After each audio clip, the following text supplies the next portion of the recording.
Congressman Babin, who supported Ted Cruz, and Congressman Tom Marino, who endorsed Donald Trump early. Congressman Marino, since you're the victor here, let's start with you. I got to tell you, Donald Trump not only went around and met a lot of people, even had a phone call, it appears, with Lindsey Graham, his harshest critic there. So it feels like he's doing all the right things. How would you assess the day for him? He is doing the right things, reaching out to the so-called leaders here. But I want to make something perfectly clear. The insiders in Washington, they're afraid of Donald Trump, but they're even more afraid of the voters who have put him over the top for the largest vote getter in the primary. So people in my district, and I'm the chair for Trump in Pennsylvania, but the surrogate across the country, they're sick and tired of being sick and tired of the establishment, and they have spoken up.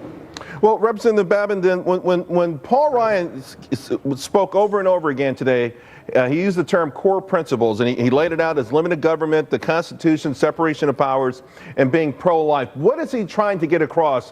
What part of that does he not think Donald Trump will embrace as part of the new GOP agenda? I think he just wants to make sure that everybody's on the same page. I'm not trying to second guess our speaker. But as a former supporter of Ted Cruz, he's from Texas. That's where I'm from. But Mr. Trump was not my first choice, but he is now the only choice. As far as I can see, he's our presumptive nominee. He has gotten more Republican primary votes, I think, than anyone in many, many years. And it's time for us to coalesce, to unite behind our presumptive nominee and keep Hillary Clinton from becoming our president. I think we don't need to look any further than the figures 6-3, because if we do not have a Republican president, Mrs. Clinton is going to be appointing these Supreme Court justices, right, and that 6-3 will be how we lose every case. Representative Babin, you supported Ted Cruz. He's been relatively quiet. Do you have any idea what he's going to do? Is he going to come on board? Is he going to embrace Donald Trump? Will he be a supporter, or will he be an endorser and be enthusiastic about this? Well, you know what? I can't speak for him. I had a conversation with him today. I think he's just recuperating from 13 months of heavy combat, and I can't speak for him. But I'm hoping that all of the Republicans across this land realize. He didn't give you any hints today, huh? No hints at all. Was it just okay? Well, Representative Marino.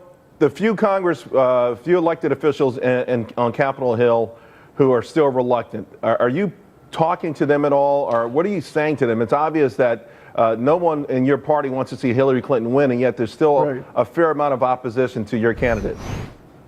There is, but we're garnering support more and more. Just today I had several individuals say to me, where can I help? I'm on board.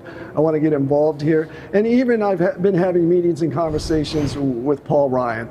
And Paul wants the same thing. Paul will come out and endorse Donald Trump. He didn't say he wouldn't endorse him. Paul simply said, I need to talk to him. They haven't spoken. And the issues that the media keeps saying are a problem here, I think today they found out that they agree on most things. Trump's issues, two of the issues, among others, that he got such high percentage numbers for were border and trading. And Paul knows that that's an issue that got Trump where he's at, and they'll work those details out.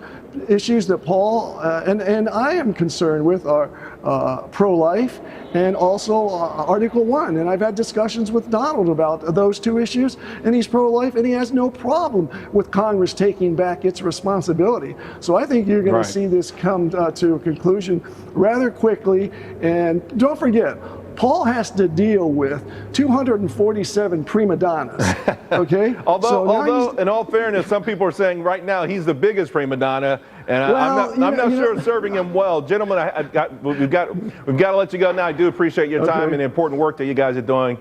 Thank you both very much.